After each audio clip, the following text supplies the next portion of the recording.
నిద్రపోయే ముందు 11 మాటలు శివనామం చెప్పి పడుకోమని చెప్తారు. తెల్లవారి నిద్ర లేచేటప్పుడు మీరు పరమశివ భక్తులైనా సరే, మీ కులదేవత పార్వతీ పరమేశ్వరులైనా సరే, శివ అంటూ లేవడాన్ని శాస్త్రం అంగీకరించదు. శాస్త్రమే. శివుడు కేశవుడు రెండని నేను అంటలేదు.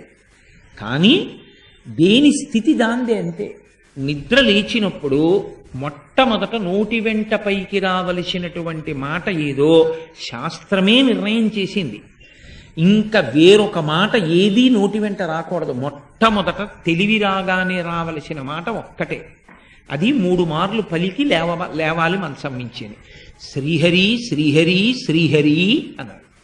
3 మాటలు శ్రీహరి అన్న నామం చెప్పి మాత్రమే లేవవలసి ఉంటుంది. అంటే జాగృతి ప్రారంభమైంది. నిద్ర లేచాడంటే రక్షణ చెయ్యవలసినటువంటి వాడు శ్రీ మహావిష్ణువే.